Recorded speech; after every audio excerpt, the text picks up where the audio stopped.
پر موجود ہیں شاہد حسن صدیقی صاحب۔ السلام علیکم شاہد حسن صدیقی صاحب۔ جی وعلیکم السلام۔ شاہد حسن صدیقی صاحب، اقتصادی خسارہ جون 2011 تک 1284 ارب تک پہنچ جانے کا خدشہ ظاہر کیا جا رہا ہے۔ اگر ایسا ہو جاتا ہے تو 6 ماہ کے بعد آپ پاکستانی اکانومی کو کہاں دیکھتے ہیں؟ دیکھیے، معیشت کی جو صورتحال ہے پاکستان کی، جی یہ اگر آپ دیکھیں تو جو موجودہ حکومت کا 33 ماہ کا دور ہے، جی یہ پاکستان کی تاریخ میں بدترین ہے، اور ہر آنے والا وقت جو ہے اس میں کارکردگی پچھلے سال سے خراب ہوتی ہے۔ اب اس سال کا جو بجٹ خسارہ کی آپ نے بات کی ہے، تو جب بجٹ آیا تھا تو اس وقت انہوں نے ہمارا جو سیلز ٹیکس ہے اس کی شرح میں 16 سے 17% کر کے عوام کو نچوڑا تھا، اور یہ کہا تھا کہ یہ 4% بجٹ خسارہ رہے گا، یعنی تقریباً 680 ارب روپے کا ہدف تھا۔ اور اس وقت یہ طے ہوا تھا کہ جو نیشنل فائنانس کمیشن ایوارڈ کے تحت صوبوں کو زیادہ رقوم دینی ہے، تو صوبوں کو یہ کہا گیا تھا کہ وہ 1% آف دا GDP یعنی 170 ارب روپے کا سرپلس بجٹ بنائیں، اور اس کے لیے ان کو یہ کہا گیا تھا کہ آپ زرعی شعبے کو اور پراپرٹی کے شعبے کو مؤثر طریقے سے ٹیکس نیٹ میں لائیں، مگر صوبوں نے جو ہے وہ 1 روپے کا بھی سرپلس بجٹ نہیں دیا، سرپلس، اور جو ہے وہ کوئی ٹیکس نہیں لگایا، نہ زرعی شعبے پہ لگایا، تو اس کا تو حالت خراب ہو گئی۔ دوسری طرف مرکزی حکومت کی کارکردگی یہ ہے کہ اس کی ساری توجہ ٹیکسوں کو جمع کرنے کے بجائے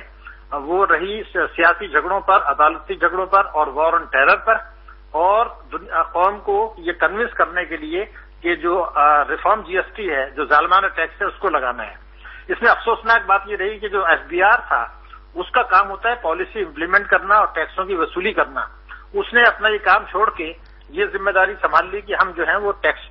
GST کے لیے قوم کو کنونس کریں گے۔ ان کا کام ہی نہیں تھا، ان کا کام تو تھا کہ ٹیکسوں کی وصولی بڑھائیں، ٹیکس کی چوری روکیں، اس سے کر دیا۔ دوسری طرف حکومت کے شانہ اخراجات جو ہے وہ جاری رہے، اور جس دن صوبوں کو ہم نے منتقل کیے کچھ اس کے 18th امینڈمنٹ کے تحت وہ چیزیں، تو وہ اسی دن 2 وزیر اور رکھ لیے، تو ایک صفات شانہ اخراجات بھی رہے۔ وار آن ٹیرر کے جو لاسز ہیں وہ پاکستان کے بڑھتے چلے جا رہے ہیں۔ پبلک سیکٹر انٹرپرائزز کے لیے اگر آپ کو یاد ہو کہ بجٹ جب آیا تھا جون 2010 میں، تو یہ طے ہوا تھا کہ ان کی ری اسٹرکچرنگ کی جائے گی تاکہ ان کے نقصانات کم ہوں، وہ بھی انہوں نے نہیں کیے، اور کرپٹ اور نااہل لوگوں کو وہاں لگایا تو ان کے نقصانات بھی بڑھ گئے۔ تو معیشت ترقی نہیں کر رہی، وار آن ٹیرر جو ہے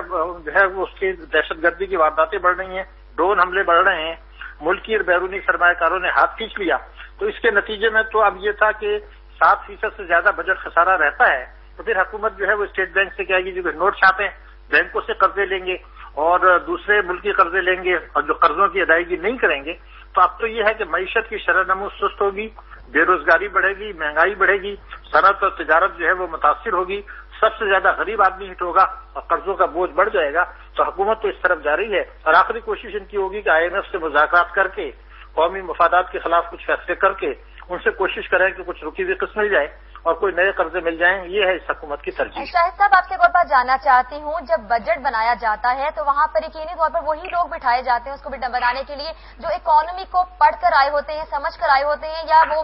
بہت زیادہ اس میں مہارت رکھتے ہیں کہ وہ اکانومی کو صحیح طریقے سے سمجھتے ہیں۔ جب ہمارے ملک کا بجٹ بنتا ہے، اگر ہمارے ملک کا بجٹ بنے، آپ سے پہلے ہماری بات ہو رہی تھی ڈاکٹر سلمان شاہ صاحب سے، ان کا بھی یہ کہنا تھا کہ جو بجٹ ہے وہی حقیقت پر بیسڈ نہیں ہے۔ اگر بجٹ حقیقت پر بیسڈ ہوتا تو یقینی طور پر ایسی صورتحال نہ ہوتی، اتنا زیادہ خسارہ نہ ہوتا۔ تو جب ہمارے ملک کو بجٹ بنایا جا رہا ہوتا ہے تو وہاں پر کیا ایسے اکانومسٹ نہیں بیٹھے ہوتے جو اکانومی کو سمجھ کر بجٹ بناتے ہیں؟ اگر وہ سمجھ کے بنائیں تو ایسے مشکلات کا سامنا ہی کرنا پڑے عوام کو۔ دیکھیے، وہ جو لوگ بجٹ بناتے ہیں وہ معیشت کو تو سمجھتے ہیں جی، تو اس میں مسئلے 2 ہوتے ہیں، ایک تو ان کی ترجیحات کیا ہیں، جی دوسرا یہ تھا کہ بجٹ کی جب امپلیمنٹیشن کا وقت آتا ہے جی تو اس میں یہ ہوتا ہے کہ ٹیکسوں کی وصولی تو وہ کرنے کے لیے جو ہدف رکھے جاتے ہیں وہ پورے نہیں ہوتے، اور جو اخراجات ہیں وہ حکومت کے بڑھتے چلے جاتے ہیں۔ تو بجٹ میں جو اہداف رکھے جاتے ہیں، مثلا میں یہ تو سمجھتا ہوں کہ پچھلے جو 7-8 سال گزرے ہیں مشرف کے دور میں، تو جب وہ بجٹ آتا تھا تو میں اس کے بعد یہ کہتا تھا کہ یہ بجٹ خسارے کا ہدف حاصل نہیں ہوگا اور GDP کا ہدف حاصل نہیں ہوگا یا برآمدات کے ہدف حاصل نہیں ہوں گے۔ تو ایک تو جان بوجھ کر ایسے اہداف رکھے جاتے ہیں جو دیکھنے میں اچھے نظر آئیں مگر ناقابل حصول ہو، نمبر 1۔ اس کا مطلب یہ نہیں کہ ان کو اکنامی کی سمجھ نہیں ہے، بلکہ یہ تھا کہ ہمارے یہاں ایک سیاست آ گئی ہے معیشت میں بھی، اور بجٹ کو اور سیاسی فیصلے جو ہیں،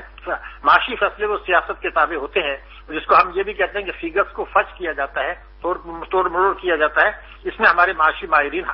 جو ہے وہ ماہر ہیں، نمبر 1۔ نمبر 2 یہ کہ جب اس کے امپلیمنٹیشن کا وقت آتا ہے تو اب آپ دیکھیے کہ دفاعی اخراجات جتنا رکھتے ہیں اس سے زیادہ ہوتے ہیں، حکومت کے غیر ترقیاتی اخراجات اس سے کم ہوتے ہیں، بے نظیر انکم سپورٹ پروگرام کے لیے جو رقم رکھی جاتی ہے غریبوں کے لیے وہ خرچ نہیں کی جاتی، اس کو کم کر دیا جاتا ہے، تعلیم کے اخراجات کم کر دیے جاتے ہیں، صحت کے اخراجات کم کر دیے جاتے ہیں، تو یہ سارا الٹا کام ہو رہا ہے اور سیکورٹی کے ایکسپینسز بے انتہا بڑھ جاتے ہیں۔ تو یہ ایک سال کا مسئلہ نہیں ہے، مشرف کے جو 8-7 سال تھے اس میں بھی جو ہے وہ بجٹ میں اہداف عام طور سے حاصل نہیں ہوتے تھے، تو اس میں IMF کی شرائط ہوتی ہیں، جو طاقتور طبقے ہیں، جو وڈیرے ہیں، جو ٹیکس چوری کرنے والے ہیں، جو قومی دولت لوٹنے والے ہیں، ان کو اتنی برات دی جاتی ہیں جتنی پہلے امید نہیں ہوتی۔ پھر دوسرا مسئلہ آ گیا جو ہمارا اس وقت بہت بڑا مسئلہ ہے، ایک تو وار اینڈ ٹیرر اور دوسرا ہے یہ سرکولر ڈیٹ کا، بجلی کی چوری بڑھ رہی ہے اور بہت سے لوگ بل ادا نہیں کر رہے، فاٹا میں بل بالکل ادا نہیں کیا جاتا، ان کو اربوں روپے کے ان کے جو ہے وہ ان پیڈ بلس ہیں، وہ سارے کے سارے پھر بجٹ خسارے میں آ جاتے ہیں۔ پھر آپ نے دیکھا کہ اسٹیل مل میں کرپٹ لوگوں کو لگایا گیا، national insurance corporation, oil and gas development, تو ان کے نقصانات اور وہ بھی ہیں، وہ بھی اس طرف آ جاتے ہیں۔ تو نالج کا مسئلہ نہیں ہے، مسئلہ IMF کی شرائط، طاقتور طبقوں کو برات، اخراجات میں اضافہ اور غیر ترقیاتی اخراجات میں اس میں کمی کا یہ نتیجہ ہے کہ اس خطے میں سب سے خراب معیشت ہماری ہے، افراط زر ہمارا زیادہ ہے، برآمدات ہماری بڑھ نہیں رہی، ہمارا بجٹ خسارہ زیادہ ہے، تجارتی خسارہ زیادہ ہے، اور اس حکومت نے جتنے ملکی قرضے لیے ہیں 3 برسوں میں اتنے پاکستان میں 52 سال میں نہیں لیے گئے تھے، تو یہ جو ملک کو معیشت کو تباہی کی طرف لے جا رہے ہیں، اور یہ جو وار اینڈ ٹیرر ہے یہ میرے خیال سے پاکستان کو لے ڈوبے گی۔ شاہد صدیقی صاحب آپ سے ایک بات جاننا چاہتی ہوں، شاہد صدیقی صاحب ایک بات جاننا چاہتی ہوں، آپ کہہ رہے ہیں کہ جتنے قرضے لیے گئے اتنے کبھی بھی نہیں لیے گئے ہیں، تو جو قرضے لیے جا رہے ہیں اور بجٹ بن رہا ہے، اگر یہ لوگ معیشت کو سمجھتے ہیں تو پھر کیوں مینج نہیں کر پا رہے ہیں، کیوں چلانا نہیں آ رہا ہے ان کو، ملک کو کتنا چلاتے ہیں؟ دیکھیے ایسا ہے کہ ہمارے جو یہ جان بوجھ کر کر رہے ہیں، عوام کو مزید پریشان کرنے کے لیے ہمارے حکمران جان بوجھ کس طرح کر رہے ہیں؟ دیکھیے 2 باتیں ہیں، ایک چیز تو یہ ہے کہ حکومت کوئی بھی جو ہے وہ عوام کے خلاف فیصلہ نہیں کرتی عام حالات میں، لیکن اگر مثال کے طور پر امریکہ کا جو ایجنڈا ہے وہ یہ ہے کہ پاکستان کی معیشت کو تباہ کیا جائے تاکہ پاکستان کو وار اینڈ ٹیرر میں ڈکٹیشن لیں،